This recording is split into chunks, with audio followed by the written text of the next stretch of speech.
Falo? Ou não. Falo ou não? Fala você. Para de falar. Falo ou não falo? Falo. Falo ou não falo?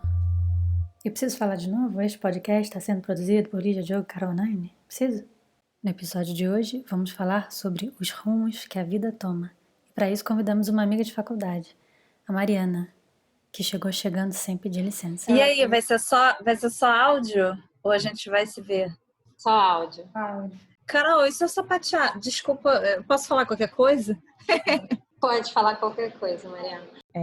Não, eu só queria falar duas coisas com a Carol. Um é que eu me lembrei que ela fazia sapateado. Fazia. E queria saber que fim levou. O fim mesmo. E a outra coisa é que a namorada da Carol é Luciana, né? Eu vi lá no Instagram, eu não conheço a Luciana. Mas... Poxa, faz aniversário quase no mesmo dia que eu. Ela fez dia 28, eu fiz dia 29. Parabéns! Não estou falando isso para ganhar parabéns. Estou falando que achei muito legal. A produção vai mandar o presentinho aí para sua casa. A Carol, eu me lembro que era de Escorpião, então provavelmente o aniversário dela é em novembro. Não é? Eu marco as pessoas pelo signo, não sei. Uma coisa meio... todo mundo adora falar sobre signo, né? Mas eu não gosto muito de me associar a coisas esotéricas, não. Mas isso é uma coisa meio contraditória em relação a mim. Acho divertido falar sobre signo. Gente, esse vai ser ótimo de editar. Esse vai dar muito trabalho para editar. Vamos tentar criar alguma lógica? Não sei. Vamos. Assim. Parte 1, a lógica. O que eu acho assim, vamos definir um tema logo? A gente tinha comentado algum já. Tinha. Qual é que você lembra? Negócio de amor. Hã? De relacionamento. Eu achei que era trabalho. Eu pensei em alguns, eu vou dizer. Eu pensei em trabalho, alguma coisa sobre carreira, trabalho. Outra coisa pode ser essa coisa de amor, assim, desse movimento pelas paixões. Eu acho que não vai dar certo esse. Também. Então, tira. Terceiro, eu pensei, quanto tempo vocês duas não se veem? Pensei em reencontro. Mas trabalho eu gosto. Os caminhos que a vida toma, sabe? O fato de que vocês duas se conheceram lá na faculdade, mas eu não sei há quanto tempo vocês não se veem em conversas. Cara, como que você foi parar aí? Ou como que você foi parar aí? Eu acho que trabalho cabe nisso, né? Porque cabe. Pra onde cada uma foi depois, então... Isso. Tá. Vida profissional. Mas a gente deve se ater à questão do trabalho, porque trajetória poderia envolver também relações. E a gente não quer falar sobre relações hoje. Não queremos. Hoje é o dia que está proibido falar sobre relações. Parte 2, Mariana por ela mesma. A gente tem a presença ilustre da Mariana, que participou do nosso primeiro episódio já, como... Eu não sei o que, ela surgiu. Também fiquei feliz quando eu vi a cara da Carol, assim, que eu não via há muito tempo.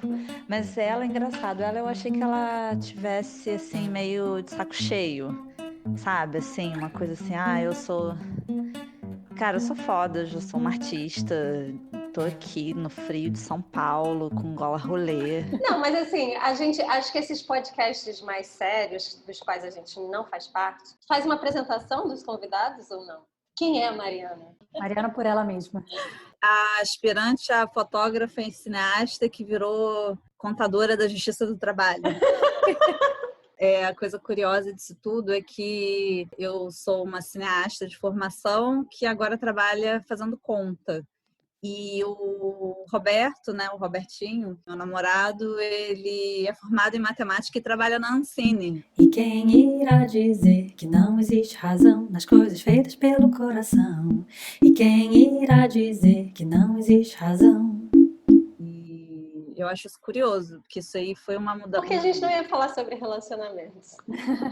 Não, mas não é. Eu tô falando como que foram duas trajetórias tortuosas, né? Então, você acha que dá para prever de alguma maneira? Assim, você fala que você era aspirante a cineasta e fotógrafa? Podia prever que você estaria com 40 anos? Não, nem um pouco, assim. E é engraçado. A gente pode até voltar um pouco. Não sei se vocês acham legal a gente voltar na época de escola, porque para mim era tudo vago, assim. Eu tinha umas fantasias, assim, eu quero estudar arqueologia. geologia, porque eu adorava caverna.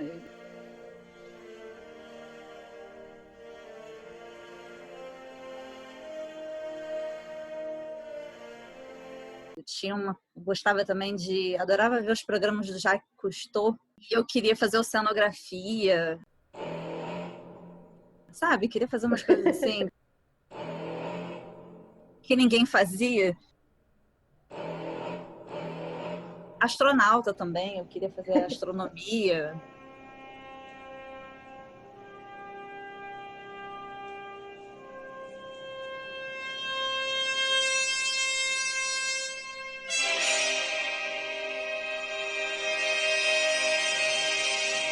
Nas viagens, assim, e eu acho que no final das contas, cinema é meio que a reunião disso tudo numa fantasia só, porque também é uma coisa fantasiosa.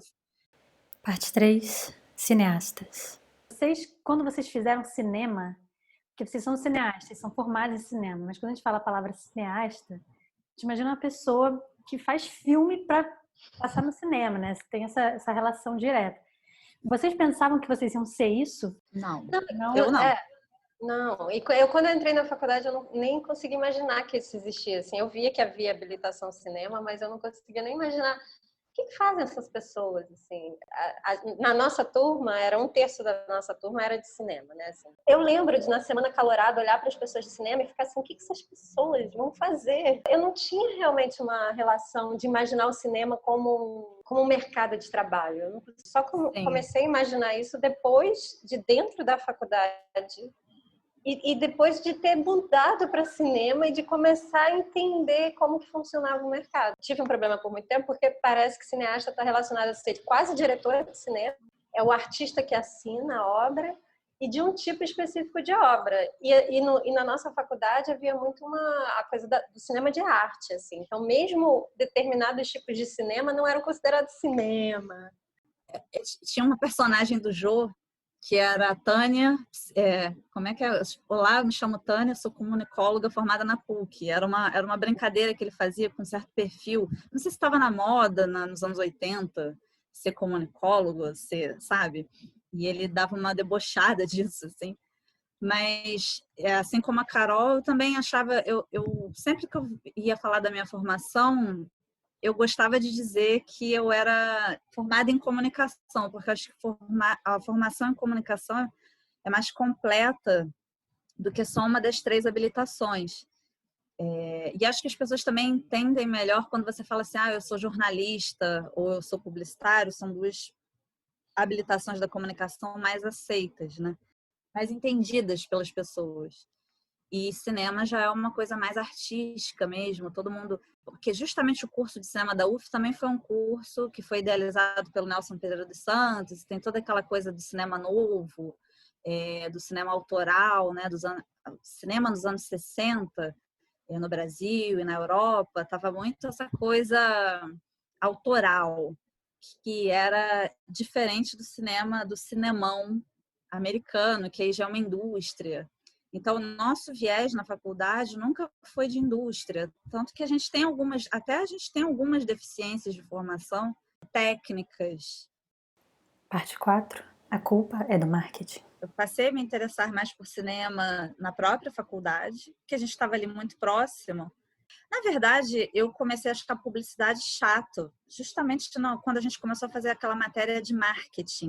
Para mim, exatamente, nessa primeira aula. Foi o professor que assustou todo mundo. Tudo culpa dele. Eu tenho uma vaga lembrança desse professor. E assim, eu sempre gostei muito de música. Então, para mim, eu acho que no cinema existia uma possibilidade muito maior de se trabalhar junto com música. Porque a minha coisa com cinema era isso, era uma possibilidade de se trabalhar imagem com música, com som. Isso era uma coisa que me cativava mais do que, por exemplo, escrever slogan, escrever frases de efeito para uma publicidade. E aí, dentro da faculdade, eu me interessei. Também já gostava de fotografia, e aí é um caminho natural, né? Mas, enfim, eu fico me perguntando se depois os caminhos mudaram por uma questão também de dificuldade de mercado de trabalho. Eu não sei quantos dos nossos colegas que estudaram cinema Quantos deles ainda trabalham com cinema? Parte 5. Uma superioridade intelectual. Tinha uma necessidade de escolher algo que representasse, que me representasse. Tinha que ter um certo glamour naquilo, sabe? Não é glamour a palavra, mas aquilo tinha que ser interessante. Tinha que fazer uma faculdade interessante. E tinha uma coisa de uma superioridade, assim, não sei se Uma superioridade intelectual. Mais intelectual, uma sofisticação, como uma se... sofisticação. Boa palavra. E tinha uma coisa meio descolada, né? Descolada, ótima palavra. Principalmente quando a gente foi para cinema, mas eu lembro de quando eu fui para publicidade, tinha uma coisa de... Lígia, e eu saí de Cabo Frio, uma cidade pequena, que gente, no colégio, eu tinha contato com Niterói, né? Porque minha família, meus parentes eram de Niterói. Então, assim, eu tinha uma noção do que era um pouco mais de um lugar cosmopolita, que eu poderia dizer que cosmopolita é exagero, mas assim, não era uma roça, não era um lugar... Não é exagero. Então, assim, tem a ver, é muito uma coisa assim de tribo, de se identificar. Nós somos estudantes de comunicação. Em relação à engenharia, matérias exatas, eu acho o máximo. Assim, eu acho que o meu sonho era ser uma nerd de... Eu queria trabalhar no Vale do Silício, eu queria ser funcionária do Google, eu queria ser tipo uma nerd da computação ou da física, eu queria trabalhar na NASA, eu queria ser isso. Se você falasse assim, qual é o seu... Mas isso em que idade? Sua Mesmo definição... que você queria ser bióloga? Não, agora. Hoje. Isso pra mim que é cool, assim. Cool é o ferinha, assim, da informática, da matemática, da física. Parte 6. Cool. Por quê, assim? O que é ser cool, né? O que é ser cool, gente? Por exemplo, eu adoro, como eu falei, né? Eu adoro música. Eu acho que a Carol conseguiu trilhar um caminho. A Carol também podia falar isso. Lembra daquele filme Secretária do Futuro? Que termina com ela no escritório? Pra mim, aquela rotina de tomar café da manhã correndo, sair, pegar o metrô, ir pro trabalho, isso era o máximo, assim. Trabalhar num trabalho cheio de emoção, mas que era no escritório e que tinha o Harrison Ford ali do lado. Ao mesmo tempo tem a rotina da Carol, que eu sei que também não é uma rotina necessariamente tranquila, apesar de poder ser muito bacana. O dia a dia é muito mais morno para quem faz esse tipo de trabalho. Não tem a fofoca de trabalho, que eu sinto uma falta danada, por exemplo, disso. Sabe assim, eu não sei se vocês viram Mad Men. Sim. Aquela série, eu amo essa série, assim, tipo... É por isso que a gente fez publicidade, a gente nem sabia. Foi por causa A gente nem sabia, E assim, gente, eu adoraria ter vivido naquela época, embora fosse uma época ruim para a mulher, né? Mas assim, as mulheres que estavam começando a ascender profissionalmente, aquilo era muito interessante, sabe? Você ter a possibilidade de não ficar dentro de casa como uma dona de casa e você vai botar o seu salto, você vai se maquiar, você vai para o trabalho. Você vai sair do seu mundinho de dentro de casa para começar a ter relações com outro mundo, que é o mundo profissional. E realmente essa vida de escritório, né, uma vida de repartição, ela proporciona isso. Parte 7. Quem a gente é. E tem uma coisa que eu acho interessante, que é assim, você quando vai para o seu trabalho, você sai da sua casa, fecha a porta, você meio que dá tchau para a sua vida e incorpora uma pessoa do trabalho. Eu acho que muitas vezes o trabalho me fez esquecer da minha própria vida. Eu, quando estava com problema, o trabalho me dava uma aliviada, assim, me fazia me distrair dos meus problemas cotidianos. Mas também tem outro lado, claro, quando eu estou trabalhando demais, eu fico pensando assim, não vejo a hora de tirar férias, eu quero me ver longe daqui, não aguento mais ver meus colegas, eu preciso dar um tempo, eu preciso ir para a praia. A profissão e o trabalho definem muito quem a gente é, né? Claro que porque isso a gente vive nesse tipo de sociedade, né? Que é assim.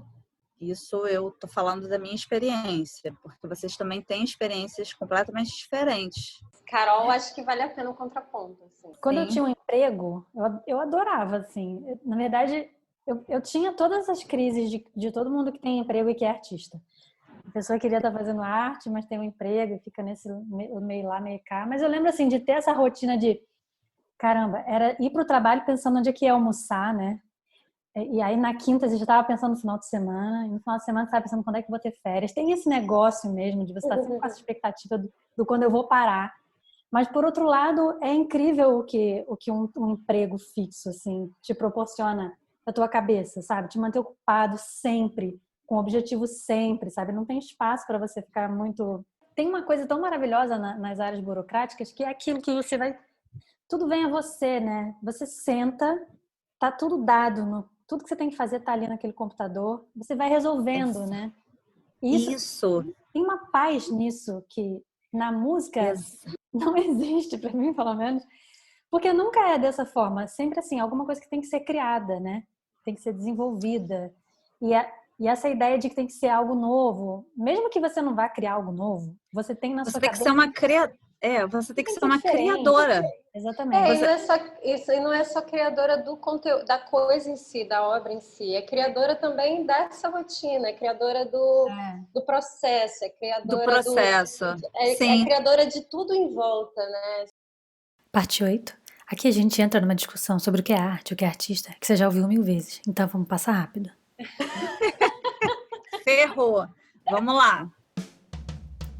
São verdadeiramente artistas. O que é ser um artista? Determinados artistas. Ou qual obra de arte? Para ser artista. Mas você é uma pessoa artística. O que é isso? De quem cria mesmo. Você é uma das pessoas mais artísticas que eu conheço. São artistas natos. Uma artista nata. Ser artista não é só você ter. Você pode ser artista. Porque o artista é um ser solto, sem autocensura, sem muita autocrítica. Parte 9, Fernanda Torres, um parênteses. Parênteses só para falar da Fernanda Torres, a Fernanda Torres o máximo. Acho ela inteligentérrima, engraçada, e eu não quero ouvir mais elogios. Adorei a comparação. Beijo. Beijo, tchau. Parte 10, conclusões não finais. A Carol tinha fantasia, ela mudou muito, porque o podcast comigo faz os seres humanos se libertarem. Mas é assim, dessa angústia da fantasia da vida do outro como algo mais interessante. Tudo bem, acho que Carol já mostrou a vida dela não tão interessante, talvez. E aí, Mariana já não está fantasiando mais tanto a vida da Carol, de dólar rolê em São Paulo. Tipo, eu sou artista, mas continua tendo uma fantasia de que existem seres elevados e maravilhosos, muito felizes, que são artistas e estão plenos e produzindo. Enquanto Carol talvez tenha essa fantasia um pouco da pessoa do corre, às vezes. Eu tô falando, eu compartilho das duas fantasias, assim. Talvez a minha crise seja justamente porque eu tô entre as duas coisas o tempo todo. Ai, meu Deus. E aí eu tô totalmente estagnada, porque eu não consigo... Enfim. Parte 11. Oi. Oi. Oi. Oi. Oi. Oi. Ligia, você voltou meio descabelada, hein? Eu peguei um cigarro, já que eu não vou beber agora. E a minha cerveja te deu vontade de fumar. Carol, você precisa de alguma coisa aí. Eu tô com cerveja, Lígia com cigarro. Não é pra falar que eu tô com cigarro, porque isso não pode ser gravado. Ninguém pode saber que eu voltei a fumar. A gente tá numa época de coronavírus e eu tava cuidando muito bem do meu pulmão. Mas vem cá, tá rolando bar? Tu foi a bar sem máscara, sem nada? Não, fui de máscara, não fiquei na rua. Fiquei numa mesinha isolada na rua e Deixa, você é muito foi tranquilo. Um dia eu falei, essa quarentena não vai acabar tão cedo. Falei pra Lígia, ela. E eu vou ser a última a sair. Ela falou... Parte final, o plano B. Eu não sei se vocês têm isso, assim, eu deveria ter feito alguma outra faculdade. Eu não sei se eu posso fazer pergunta nesse podcast. Ia fazer, na verdade, desde criança eu achava que eu ia ser arquiteta, porque a minha tia era arquiteta, eu achava o máximo. Tem várias coisas que eu acho que eu teria feito. Gente, eu adoraria ser surfista na vida. Não, eu descobri recentemente esse talento da Carol. Eu não a vi no mar, mas eu vi uma foto dela segurando uma prancha com uma postura de profissional. Já está definido o que vocês são e o que vocês vão ser? O plano B, que seria uma coisa que aí não precisa fazer faculdade, né? Que a gente tem, né, Lígia? Você gostaria de ser garçonete e eu gostaria de caixa numa livraria. Caixa? Eu gostaria de ser aquela pessoa que a pessoa pergunta as coisas. Não, mas é porque só tem a caixa nessa livraria. Só tem essa pessoa nessa livraria. Você não queria ser dona da livraria? Não, né? Não, eu queria fazer estoque. Eu não sei se a Carol estava brincando, mas é um plano bem realista, assim. Vocês foram bem realistas nas suas escolhas. E eu acho que eu realmente eu tenho talento para garçonete. Eu sou uma pessoa simpática. Eu gosto de ficar andando de um lado para o outro. Eu faço isso no meu apartamento pequeno. Eu cuido do lixo. Tenho sempre um isqueiro à mão. Cara, passar o dia com gente te chamando deve ser uma profissão muito difícil.